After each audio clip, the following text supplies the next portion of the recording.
নমস্কার প্রিয় দর্শক, আপনারা দেখছেন দ্য কেবি নিউজ প্লাস। আপনাদের সঙ্গে কথা বলছি আদিত্য। প্রথমেই আরো একবার মাননীয় মুখ্যমন্ত্রীর দ্রুত আরোগ্য কামনা করছি। তিনি স্থিতিশীল রয়েছেন, বাড়িতে রয়েছেন, সুস্থ হচ্ছেন আস্তে আস্তে, যদিও বেশ কিছুদিন তাঁকে বিশ্রামে থাকতে হবে। প্রসঙ্গটা যেটা নিয়ে এই প্রতিবেদনটা করতে এলাম সেটা হচ্ছে এই যে মাননীয় মুখ্যমন্ত্রীর এই যে দুর্ঘটনা, এক কথায় যেটাকে দুর্ঘটনা বলেই বলা হচ্ছে, হয়তো দুর্ঘটনাই। বাড়িতে তিনি পড়ে গেছেন এবং পড়ে গিয়ে আঘাত পেয়েছেন। কিন্তু প্রথম দিকে এই ঘটনার কারণ সম্পর্কে বেশ কিছু ভিন্ন মত তো উঠে আসছিল। যখন প্রথম আমাদের রাজ্যের একটা গুরুত্বপূর্ণ সংবাদ মাধ্যম সেইখানে ব্রেক করা হয় খবরটা, সেখানে তারা বলেন কোনো এক মন্ত্রী সূত্রে জানতে পেরেছেন যে গাড়িতে ফিরতে ফিরতে গাড়ির জোরে ব্রেক কষার কারণে নাকি মাননীয় মুখ্যমন্ত্রী কপালে আঘাত পেয়েছেন। কিছুক্ষণের মধ্যেই সেটা নাকচ হয়ে যায়। পরবর্তীকালে শোনা যায় যে ঘরে ঘরে তিনি হঠাৎ পড়ে গেছেন, পড়ে গিয়ে আঘাত পেয়েছেন। এখন কথাটা হচ্ছে যে ডাক্তারবাবুরা, অর্থাৎ হসপিটালে আনার পর এসএসকেএম এর যিনি ডাক্তারবাবু, যিনি মূল দায়িত্বে, তিনি বললেন, এসএসকেএম এর ডিরেক্টর, তিনি বললেন যে পুশ ফ্রম বিহাইন্ড। আমরা তো আর বলিনি, তিনি বলেছিলেন পুশ ফ্রম বিহাইন্ড, পিছন থেকে ঠেলে দেওয়া হয়েছিল, তিনি বলেছিলেন।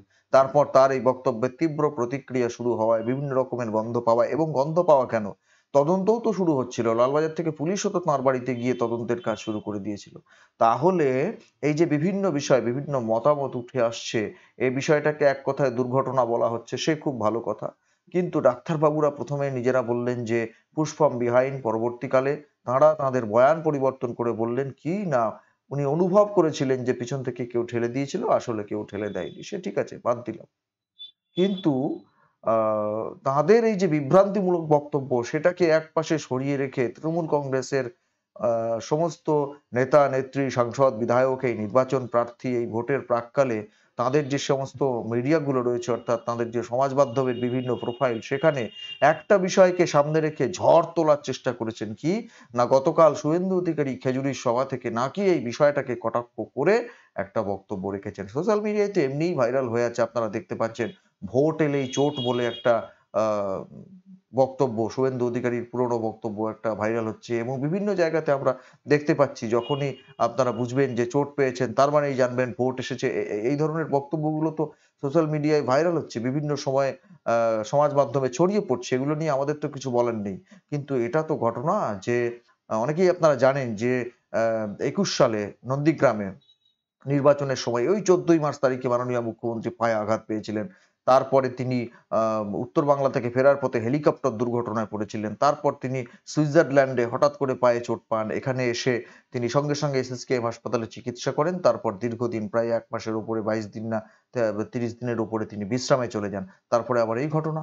একের পর এক ঘটনা তো ঘটছে। সুতরাং কেউ যদি এই বিষয়টা নিয়ে, তারাই তো, কারণ লালবাজার থেকে পুলিশ যখন তার বাড়িতে তদন্ত করতে গেছেন, তখন কিছু একটা আশঙ্কা তো তারাও করছেন, না হলে হঠাৎ করে কিসের তদন্ত। আর এই ঘটনার পরে তার বাড়ির সামনে পুলিশি প্রহরাকেও বাড়িয়ে ফেলা হয়েছে। সুতরাং একটা কিছু ঘটনা তারাই সন্দেহ করছেন। সাধারণ মানুষ তাদের মতো তারা বলছেন, তারা যা খুশি তাই বলছেন, সেগুলো নিয়ে কোনো কথা নয়। কিন্তু কথা হচ্ছে যে নিজেরা যখন তদন্তের ব্যবস্থা করছেন, নিজেরা যখন, ওই ডাক্তারবাবুরা যখন বলছেন, ডাক্তারবাবুর উপর তো ভরসা করতে হবে, তারা বলছেন যে পুশ ফ্রম বিহাইন্ড। সুতরাং এই নিয়ে আপনারা নতুন করে ঝড় তোলার চেষ্টা করেছেন। কি না, শুভেন্দু অধিকারী খেজুরির সভা থেকে একটা কুমন্তব্য করেছেন। সেই কুমন্তব্যের বিরুদ্ধে, ওনারা বলছেন, আমরা বলছি না, একটা কুমন্তব্য করেছেন, তার বিরুদ্ধে তৃণমূল কংগ্রেসের নেতা নেত্রী, সাংসদ, ভোট প্রার্থী যারা, তারা ব্যাপক প্রচার অভিযানে নেমেছেন, এবং সবকিছুকে বাদ দিয়ে ওই শুভেন্দু অধিকারীর বক্তব্যকে নিয়ে, মানে যত দোষ শুভেন্দু ঘোষ, এই জায়গা থেকে নিয়ে তারা ঝড় তোলার চেষ্টা করেছেন। আমি অন্যান্যদের বক্তব্য শোনাবার আগে আগে আপনাদের শোনাই। সায়নী ঘোষ, তিনি এবারে যাদবপুর লোকসভা কেন্দ্রের প্রার্থী, বেশ কথাবার্তা ভালো বলেন। আর ওনার পুরনো কথাবার্তা নিয়ে আর কিছু বলছি না। মুখ্যমন্ত্রীকে এখন মা বলছেন, কি বলেছিলেন এর আগে, কি ভাষায় আক্রমণ করেছিলেন নন্দনে দাঁড়িয়ে, সেগুলো আপনারা সবাই শুনেছেন।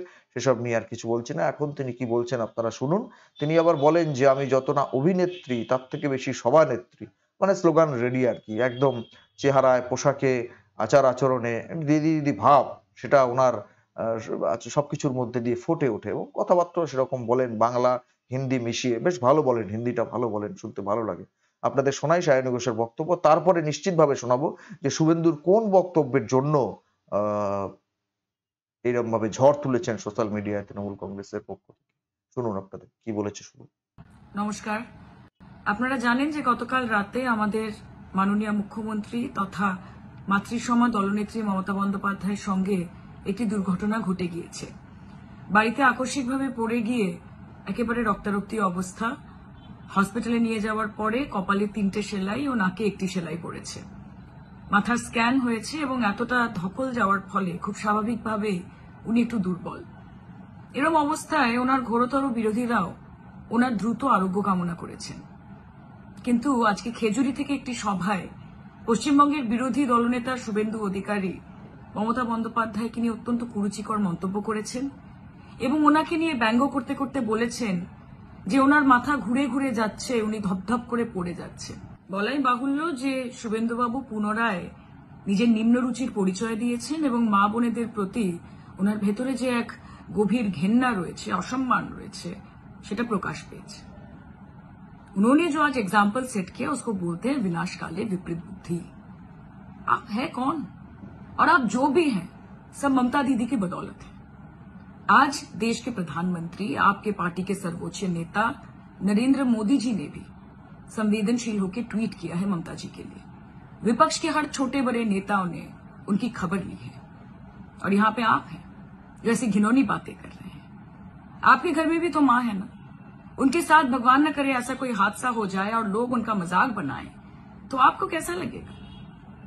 शुभेंदु जी, आप ये सब बोल के ना ममता जी को छोटा दिखा पाएंगे ना खुद को बड़ा दिखा पाएंगे, क्योंकि पश्चिम बंगाल के लोग भली भांति जानते हैं कि कल जो बंधु था आज वो वॉशिंग मशीन में घुस के शुभेंदु बना है। कल जो पार्टी के लिए भरोसा और प्यार था आज वो अपने निजी स्वार्थ के लिए गद्दार बना है।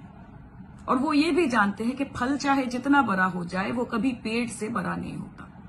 और ममता बनर्जी पश्चिम बंगाल के लिए वो पेड़ है जो उन्हें छाया प्रदान करती है। आपके इन हरकतों का जवाब देने के लिए पश्चिम बंगाल के लोग तैयार हैं। শোনালাম সায়নী ঘোষের বক্তব্য। স্লোগান রেডি, অসাধারণ স্লোগান। বলছেন যে যিনি আগে পেয়ার ছিলেন এখন তিনি গদ্দার। আর আরেকটা কি যেন বললেন, ওই রকম ওই টাইপের মিলিয়ে মিলিয়ে স্লোগান। বেশ খুব ভালো বলেন। আচ্ছা, বিভ্রান্তিটা তৈরি করলো কারা? আপনারাও তো জানেন কারা বিভ্রান্তিটা তৈরি করলো এই ঘটনাটাকে নিয়ে। একটা ঘটনা ঘটতেই তো পারে, বয়স হয়েছে তার, ঘটনা ঘটতেই পারে, কিন্তু বিভ্রান্তিকর বক্তব্য প্রথম তো তাদের কাছ থেকে এসেছিল। যেমন এসএসকেএম এর ডাক্তারবাবুদের কাছ থেকে এসেছিল, তার পরবর্তীকালে দলের যারা বক্তব্য রাখছিলেন তাদের কথাতে এসেছিল, তার বাড়ির লোকের কথাতে এসেছিল। কাজলী বন্দ্যোপাধ্যায় তিনি কি কথা বলেছিলেন শুনেছি, একটা ধাক্কা লেগে পড়ে যাওয়ার ঘটনা বলেননি তিনি। তাহলে সেইগুলোকে এক কথায় আপনারা দুর্ঘটনা বলছেন, সব ঠিক আছে আমি বলছি, কিন্তু শুভেন্দু অধিকারীর যে বক্তব্য নিয়ে আপনারা এত বাজার গরম করার চেষ্টা করছেন, এত প্রতিবাদে ফেটে পড়ছেন, শুভেন্দু অধিকারী কার্যত কি বলতে চেয়েছিলেন আপনাদের নিশ্চিতভাবে শোনাবো।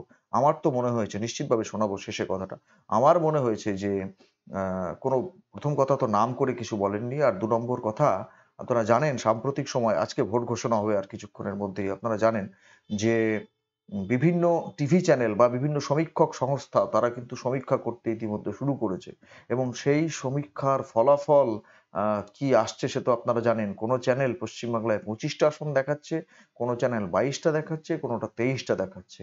তাহলে এই রকম সমীক্ষার ফলাফল দেখে কারো মনের মধ্যে কোনো প্রতিক্রিয়া হওয়া কি স্বাভাবিক নয়?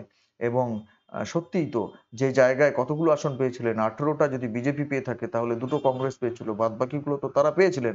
সুতরাং সেখান থেকে কি কমে আসার, ধপাধপ করে পড়ে যাওয়ার একটা ইঙ্গিত পাওয়া যাচ্ছে না? কোনো ব্যক্তি বিশেষকে কটাক্ষ করে কেউ মাথা ঘুরে পড়ে যান বা এই ধরনের কোনো বিষয় যদি কেউ বলে থাকেন, সেগুলোকে আমরা সমর্থন করি না, আমরা নিন্দে করি। কিন্তু নাম না করে যিনি ওইরকম একটা বিষয়কে সামনে এনেছেন, বলতে চেয়েছেন, সত্যিই তো ফলাফলের দিক থেকেও তো দপাদপ করে পড়ে যাচ্ছেন, সেটা নিয়েও যদি তিনি বলে থাকেন তাহলে তার বক্তব্যকে নিয়ে এরকম বাজার গরম করছেন। কটু কথায় তো আপনারাও কম যান না। আর বিশেষ করে আপনি যা কটু কথা বলতে পারেন বা বলেছেন অতীত দিনে, তার কাছে এগুলো তো নস্যি। শুনুন শুভেন্দু বক্তব্য কি বলেছেন, শুনুন। বাজার খুব খারাপ, বাজার খুব খারাপ, মাথা ঘুরিয়ে যাচ্ছে আর ধপ করে পড়ে যাচ্ছে, মাথা ঘুরছে, লোকসান হচ্ছে আর ধপ করে পড়ে যাচ্ছে। পড়া তো শুরু হয়েছে উপর থেকে, নিচ অব্দি পড়া শুরু হয়ে যাবে। আমি শেষে একটা কথা বলি, সেটা হচ্ছে যদি কোনো ব্যক্তি বিশেষের নাম করে এই ধরনের কটাক্ষ করতেন আমরা নিশ্চিতভাবে সেটা নিয়ে সমর্থন করতাম না। নাম না করে তৃণমূল কংগ্রেসের পক্ষ থেকেও যা যা বলা হয় সেগুলো কি সমর্থনযোগ্য? কখনো না। কাজেই অতীতের কথা তুলব না, কিন্তু নির্বাচন আজকে ঘোষণা হতে যাচ্ছে। আগামী দিনে সবাইকে কটু কথা বলার জায়গা থেকে, রাজনীতিতে কটু কথা, বাজে কথা, খারাপ কথা বলার থেকে প্রত্যেককে সাবধান থাকতে অনুরোধ করব আমরা আমাদের পক্ষ থেকে। বাক সংযম প্রত্যেকের কাছ থেকে আমরা আশা করব, সৌজন্য প্রত্যেকের কাছ থেকে আমরা আশা করব। কিন্তু শুভেন্দুকে যে ভাষায় আক্রমণ করে তৃণমূল কংগ্রেস, ওই আপনাদের তৃণমূল কংগ্রেসের মাননীয় মুখপাত্র, এখন যিনি আবার মুখপাত্র নন, দলের একজন কর্মী, তিনি প্রকাশ্যে ওই ধর্ণা মঞ্চ থেকে কিসের বাচ্চা বলে যেন আক্রমণ করেছিলেন। এই সায়নী ঘোষরা তখন কোথায় ছিলেন? তখন তো তার প্রতিবাদ তো করেননি। শেষে মাননীয় মুখ্যমন্ত্রীর দ্রুত আরোগ্য কামনা করে আমার কথা শেষ করব। আপনারা আমাদের সঙ্গে থাকুন, দেখতে থাকুন আমাদের প্রত্যেকটা প্রতিবেদন। ভালো লাগলে সাবস্ক্রাইব করুন, শেয়ার করুন আমাদের এই প্রতিবেদন।